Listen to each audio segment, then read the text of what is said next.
त नबी सल्लल्लाहु अलैहि वसल्लम फरमायो जन्नत के चैन क़िस्मनि जे माण्हुनि जे ॾिसण जो शौक़ु आहे। या हदीस तव्हांखे इन लाइ ॿुधायां थो त मथो रमज़ान शरीफ़ अचे थो।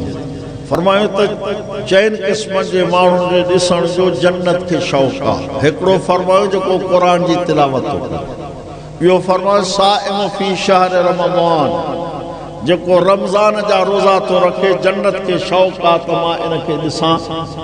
रमज़ान जो चंड ॾिसबो, यकीन करे छॾियो महबूब जो फरमान आहे, जन्नत जा 8 ई दरवाज़ा खुली वेंदा, जहन्नम जा 7 ई दरवाज़ा बंदि थी वेंदा।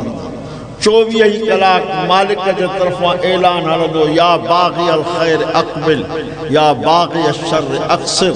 चङाइनि खे ॻोल्हण वारा डुकिया, सीज़न अची वई आहे। हिकिड़ो फ़र्ज़ पढ़ंदे त 70 फ़र्ज़नि जो सवाबु मिलंदी, हिकिड़ो नफ़िल पढ़ंदे त फ़र्ज़ जो सवाबु मिलंदी। बुछड़नि कमनि करण वारा हाणे त रुकजी वञे, इहो ऐलान थींदो आहे। अल्लाह ताला मलाइकनि खे हुकुम कंदो आहे त हर नेकी लिखो, पर रोज़े जो सवाबु तव्हां न लिखो। अस्सौमु ली व अना अजी बिही, रोज़े जो सवाबु मां पंहिंजे माने खे पाण ॾींदुमि।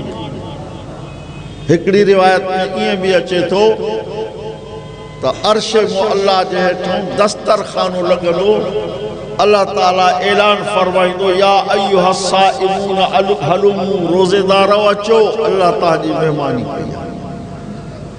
रोज़ो वॾी इबादत आहे।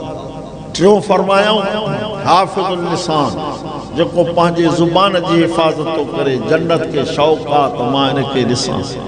चौथों फरमायूं मुतइमुल जियान, जेको बुखियनि खे मानी खाराए। रमज़ान में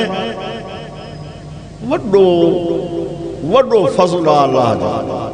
मुस्तफ़ा करीम सल्लल्लाहु अलैहि वसल्लम फरमायो त रमज़ान जे महीने में जेको रोज़ेदार खे रोज़ो खोल राहे थो, अल्लाह उन खोल राईंदड़ खे एतिरो ई सवाबु ॾींदो जेतिरो रोज़ेदार खे। पोइ साईं जे ख़िदमत आलीअ में अर्ज़ु कयूं, साईं असां त ग़रीब आहियूं, ग़ुरबत जो ज़मानो आहे, असां वटि एतिरो खाधो पीतो कोन्हे। महबूब करीम फरमायो अॻियों सखी आहे, पाणीअ जो ढुकड़ो खण, हिकिड़ो ढुक तूं पी, ॿियो रोज़ेदार खे ॾेई, रोज़ो खोल रहा सवाबु ओतिरो मिलंदो। खारक हिकिड़ी तुंहिंजे हथ में आहे, उनखे चीरे अधु तूं खा, अधु रोज़ेदार खे रोज़ो खोल रहा, तोखे ओतिरो ई सवाबु मिलंदो। सो रमज़ान शरीफ़ वॾी बरकत वारो महीनो, तव्हां असांखे लेकिन कमाइण जो अल्लाह सां इहो महीनो ॾिए थो। सो फरमायो त चइनि क़िस्मनि जे माण्हुनि खे जन्नत शौक़ थी रखे त मां इनखे ॾिसां।